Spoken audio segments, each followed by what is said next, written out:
Have you ever wondered how a fishing village in Vietnam begins its day while most people are still asleep?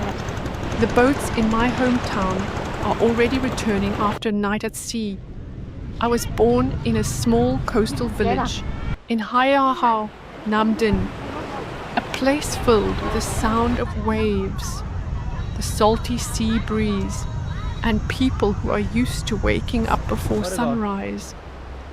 This morning, I want to take you with me, not to a famous tourist destination, just to experience an ordinary morning with the people of my hometown.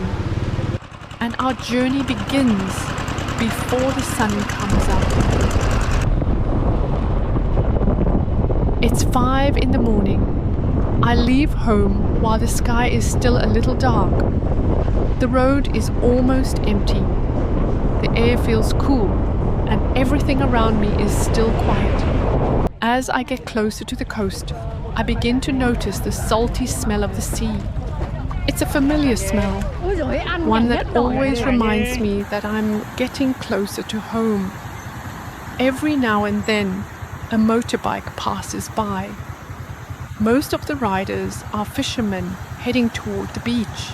Others are seafood buyers hoping to arrive before the first boats come ashore. People here are used to starting their day early. For them, 5 a.m. is not unusually early. It is simply the beginning of another working day. This is one of my favorite times to travel through the village.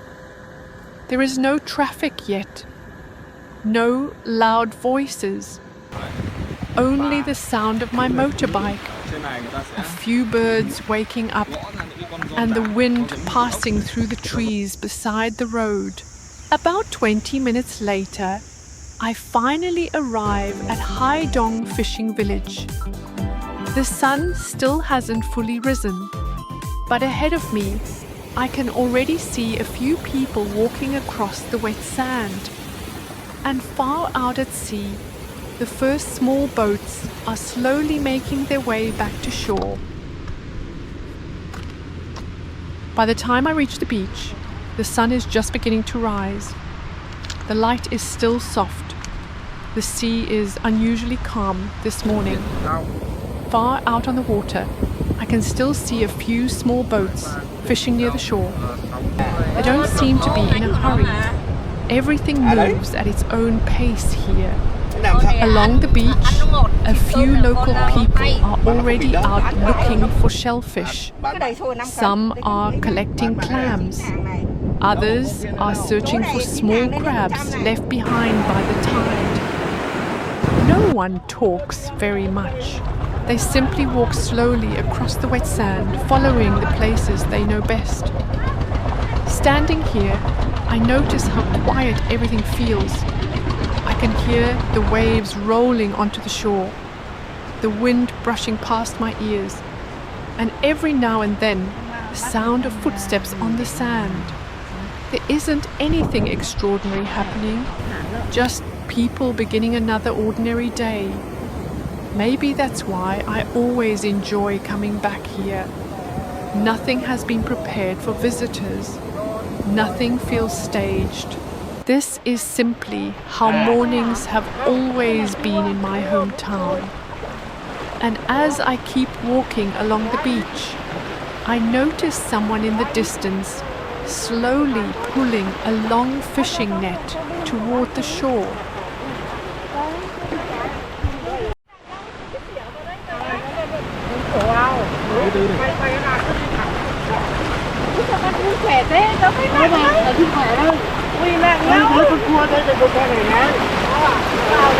He's wearing a traditional conical hat to keep the morning sun off his face. His clothes have already been soaked by the sea. His skin is dark from years of working under the sun and salty wind. He doesn't move quickly. Each step is steady. Both hands press firmly on the bamboo pole, pushing it deep into the sand as he walks. I walk over and ask if I can join him. He smiles. Without saying much, He hands me the other pole. At first I think it looks easy. The net doesn't seem very heavy.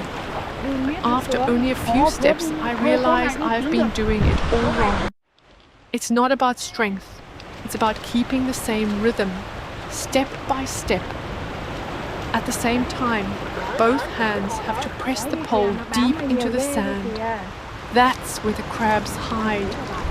After a while, we slowly lift the net out of the water. There are only a few small crabs, a couple of tiny fish, not much. What surprises me is how tightly the little crabs cling to the net with their claws. I try to remove one, but it won't let go. Its claws grip the mesh so firmly that I have to be really careful. The tips are surprisingly sharp. One wrong move, and it's easy to get pinched. The fisherman watches me struggling and quietly smiles. He reaches over, twists the crab gently, and it comes off in just a second. It's obvious he's done this thousands of times before. He looks at the crabs and says, "They may be small, but they're very sweet. 6 or 7 of these are enough to make a delicious soup for 2 people." As we continue walking, he tells me he comes here almost every morning. Some days he catches enough to sell at the local market. Some days he brings almost nothing home. The sea decides, he says quietly. When the weather is good, I might earn 200,000 or 300,000 dong. When the sea is rough, sometimes there's almost nothing. He says it so calmly, almost as if that's just how life has always been.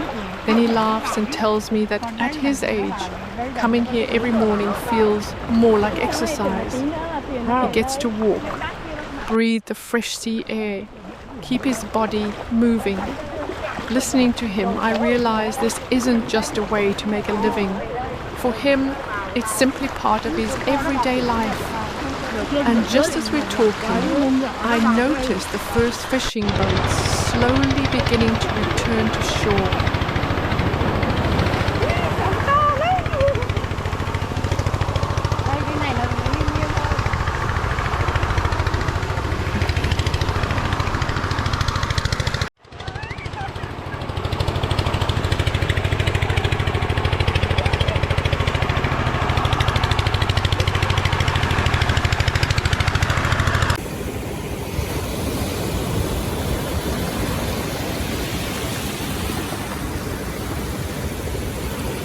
As the morning goes on, more and more boats begin returning to shore.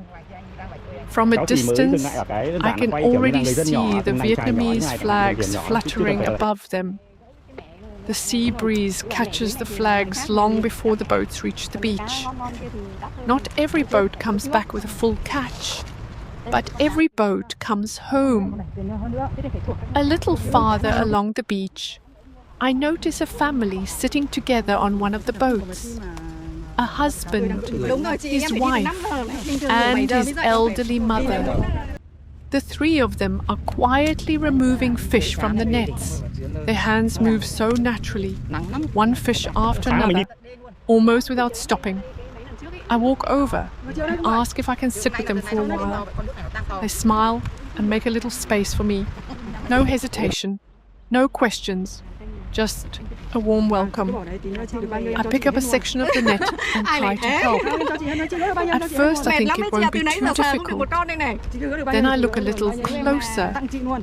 Some of the fish are surprisingly big, but the holes in the net are tiny. The fish are caught so tightly that I can't even figure out where to start. I carefully work on one fish for what feels like several minutes. Just when I think it's almost free, another fin catches in the mesh. Then the tail. I end up turning the fish around again and again. The boat owner watches me for a moment and starts laughing. "If you can get one out," he says, You can keep it. We all laugh. I don't think I managed to earn a single fish. Watching them work is completely different. They don't rush. Their fingers seem to know exactly where to go. A gentle twist, a quick pull, and another fish is free. As we continue, I notice they're sorting every kind of fish into different buckets. The wife tells me each species has its own price. She points to a bucket filled with mullet. These are the most valuable ones today, she says. They're about 70,000 dong a kilo, around $2.70. The other fish sell for much less, only about 10,000 dong a kilo. She smiles and says they're bonier, so fewer people want them. I spend almost an hour sitting with them, listening more than talking. They tell me that some nights the nets come back full. Other nights, there's barely enough fish to fill a bucket. Today is one of those quieter days. There aren't many fish. The owner tells me they still have to pay people to help remove the fish from the nets. Sometimes the money from selling the catch isn't even enough to cover that cost. But the nets still have to be cleared, because tonight they'll head back out to sea again. That's simply the rhythm of life here. Before I leave, I buy about 2 kilos of mullet from them. The fish are incredibly fresh. Just a few hours ago, they were still swimming in the sea. The price surprises me. Only about 70,000 dong a kilo. Much cheaper than I expected. I wave goodbye and step back onto the beach. Just then, another fishing boat slowly appears from the horizon, making its way toward the shore.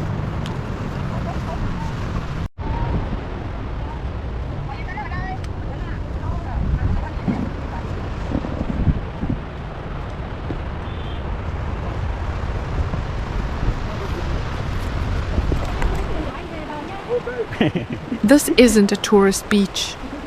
It's simply where the fishing families begin and end each day. On the sand, a pig is lying down, enjoying the cool morning breeze. A few chickens wander around nearby, scratching through the sand for anything they can find to eat. No one pays much attention to them. They've always been part of this place. Not far away, there's an old tractor parked on the beach. Around here, this is how fishermen pull their boats out of the water. Without it, moving a boat across the soft sand would be almost impossible. Just then, another fishing boat slowly reaches the shore. I walk over and ask if I can help. The owner smiles and nods. He's already busy tying a thick rope from the boat to the tractor. He climbs onto the tractor and starts the engine. The motor rumbles for a moment. Then suddenly, it stalls. He quickly starts it again. The engine coughs once, then comes back to life. Once the rope is pulled tight, the tractor begins moving forward, very slowly. The boat starts sliding out of the water. From a distance, it doesn't look very big. But the moment it reaches the sand, everything changes. The wet sand grips the bottom of the boat. Every meter becomes heavier. The tractor pulls. The wheels sink slightly into the soft sand. The engine growls steadily. I put my hands against the side of the boat and begin pushing too.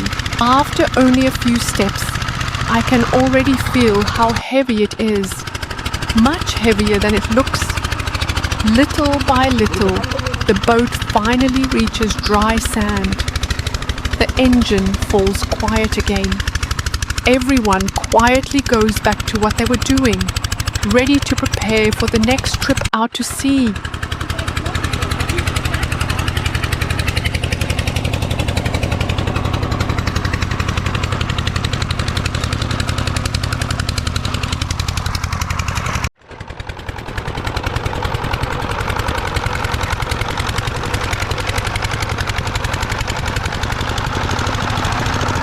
boat is finally on dry sand. The owner takes off his gloves and smiles at me.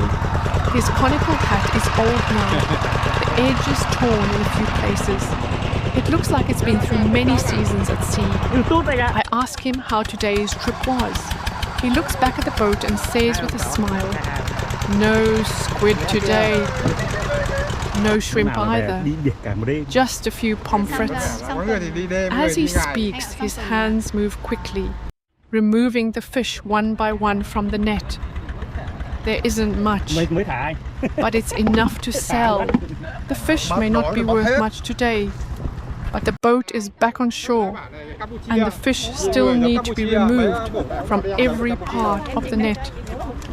When evening comes, they will prepare everything again, because tonight, when the sun goes down, they'll head back out to sea once more. Watching his hands move steadily across the net, I realize that tomorrow morning will probably begin in much the same way.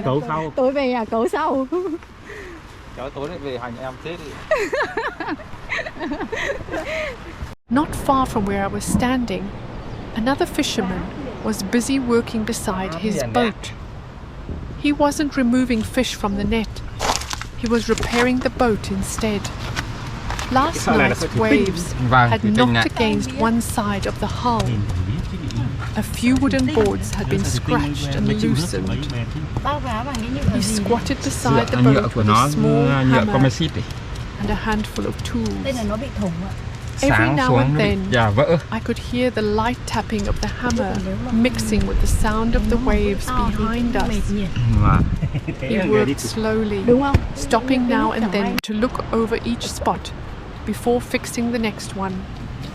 Around here, a fishing boat isn't just a way to make a living. It's something the fishermen take care of every single day. Before every trip out to sea, they make sure the engine is running well, the ropes are secure, the nets are ready, and if something is damaged, they repair it before night falls. Because when the sun goes down, this boat will head back out to sea again. Sometimes, I think the most beautiful stories don't come from extraordinary moments. They come from the simple things people do every single day. No one is trying to create something special. Everyone is quietly doing the work they've been doing for years. And somehow, those ordinary moments are the ones I remember the most. In just a few hours, when the sun begins to disappear beyond the horizon, these boats will quietly head back out to sea once again. If you ever have the chance to visit this little fishing village, what would you want to experience first? I'd love to hear your thoughts in the comments.